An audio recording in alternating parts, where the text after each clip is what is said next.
What's up guys? In today's video I'm going to be talking about how to go from a level 1 seller on TCGplayer to a level 4 seller on TCGplayer.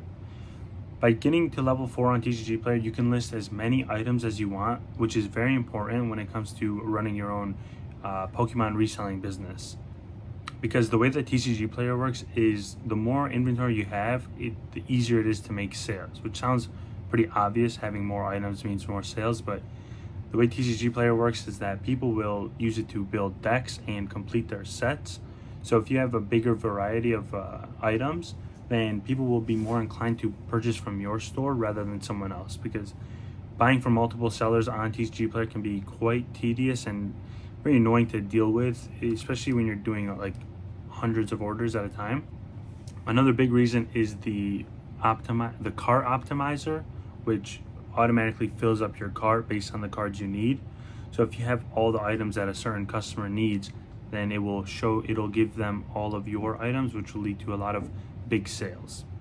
Also, I wanted to make this video because I'm assuming a lot of you guys are beginner sellers, so having this information will be very helpful to you when you're starting your store. In this video, I will assume that you have cards already to sell, but if you do not, then I would recommend making a bulk buy list where you will buy reverse hollows for 3 cents per card and try to buy like up to like 500 of them, or maybe even 1,000 if you have the money to spend, because 1,000 of them you can buy for $30, and if you list them all for like 25 to 50 cents each, you will make a lot of sales and you will also profit along the way, which is very good if you are a new seller, because one, it's very low cost. So say someone makes an order and it gets lost, or they try to scam you and say it never arrived even though it did, you're only losing realistically like 3 cents on the card and then 50 cents or 60 cents on the shipping, compared to having like more expensive cards. Starting off can be very bad and daunting if you get scammed. So you're gonna wanna try to do that if possible. Or if you have more money, you could do bulk ultra rares like V cards and EX cards. Those sell very well as well. And if you have trainer cards laying around, I would definitely list those first, because TCGplayer prioritizes trainer cards, or at least the customers on TCGplayer mainly buy those cards, since they are usually building decks for their competitive play. So now that you know the importance of it, let's get into actually how to get to level 4 as a level 1 seller. So TCGplayer actually posted an article exactly how to get to level 4 and the steps in between, explaining what comes with each level, and I will link that down below in the description. So if you want to check that out, go ahead. So it says that starting at level 1, you can only list 100 items, which is very low considering that most people have thousands of cards at a time, and only 100 items it would be very hard to make a lot of sales with just 100 items. And it's also a total of $1,000 worth, which is not a big issue, because most times starting off you don't have expensive cards, and TCGplayer is not very known for selling expensive cards.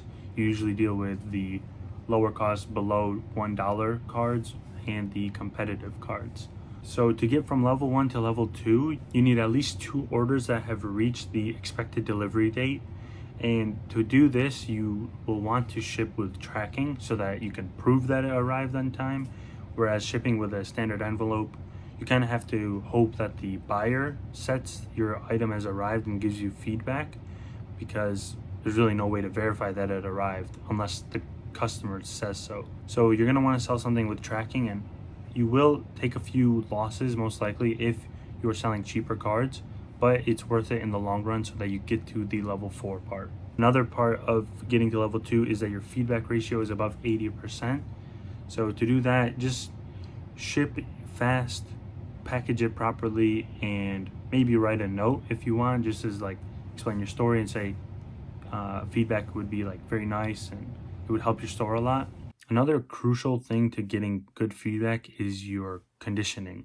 So if you have a card that's near mint, obviously list it as near mint, but if you have something that's moderately played, do not list it as near mint, because it's very wrong to the buyer to sell something as near mint even though you know it's moderately played or sometimes damaged. Some people sell me damaged cards and list it as near mint, which is just very annoying, and I always stay away from those sellers. Like I make like an Excel sheet of who to stay away from so that I don't buy from them again.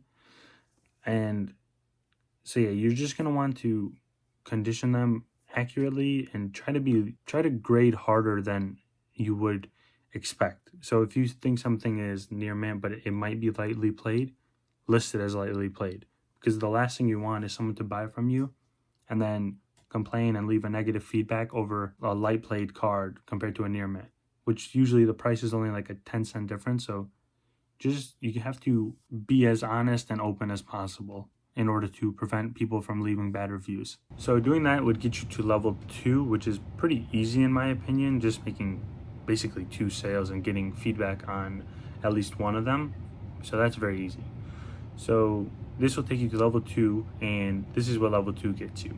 Level 2 allows you to sell 500 items at a time, or list 500 items at a time with a total of $5,000 worth of inventory.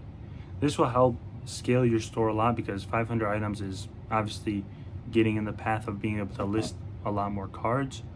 And by having 500 items, you will be able to spread your storefront variety a lot more. And to get from level 2 to level 3, it's basically the same requirements but just bigger numbers. So you would need at least 11 orders to get to the buyer at the expected delivery date and 85% satisfaction or feedback. And by the time you have 500 items listed, getting 11 sales with having proper tracking on them should not be an issue, especially if you're selling competitive cards and ultra rares as well. And like I said, to get that feedback, just ship fast and make it safe and secure so that it doesn't get damaged along the way. Also, side note, when you are selling cards on TCGplayer and you're just starting off, you're going to want to list them a little bit below market price, because having low feedback doesn't attract as much buyers as having like a certified storefront and getting that verified sign on TCGplayer.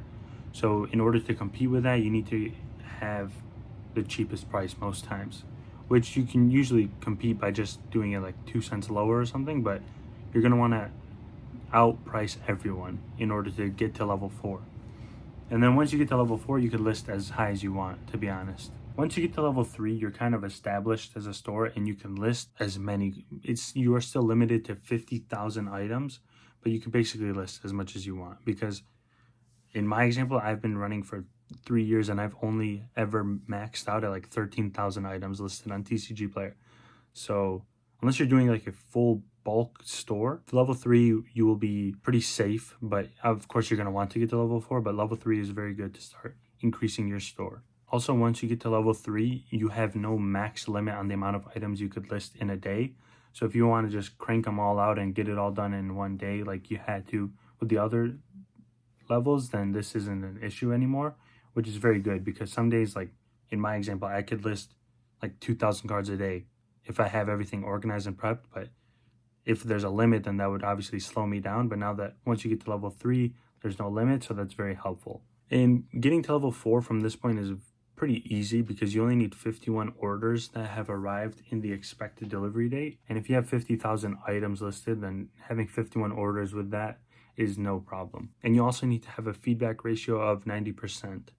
So to get this high feedback ratio, you're going to want to do the same thing like I mentioned before with the shipping and shipping fast, but you're also going to want to have proper customer service. So if someone messages you and says like, hey, my item never arrived, or my item arrived damaged, you're going to want to try to like talk to them and be nice, and if necessary send them a refund, because the last thing you want is someone leaving you a 1-star review when you're just starting out. And once you get to level 4, you can list as many items as you want. This is very good if you run a big store like I mentioned earlier, like someone like TCG Ball Kings. He sells, I believe, like hundreds of thousands of cards. So being level 4 is crucial to get to that point. For most people, you would be fine at level 3, but being at level 4 is very helpful if you want to list a lot of cards. Another benefit to that is that you get custom shipping options, so you could set different prices for your packages. So instead of being stuck at the $1.50 minimum, you could do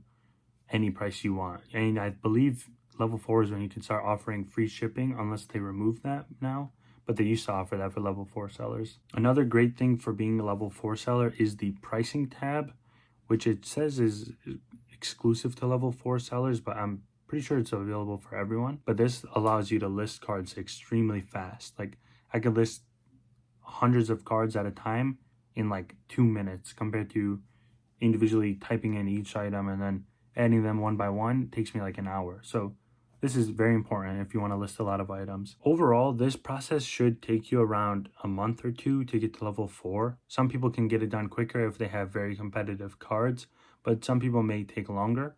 And this is no problem because at the end of the day, you're still progressing and you're still making sales and kind of gaining experience as you go along the way. So that's very good. And of course, if you do need more help, you can join my Patreon where you can message me directly, and I'll have that link in my bio. Feel free to join that whenever, and if you have questions, I'm always available to answer them, and I can help you a lot with your storefront. But if you enjoyed this video, I would love to hear it down below. Thank you all for watching. Bye.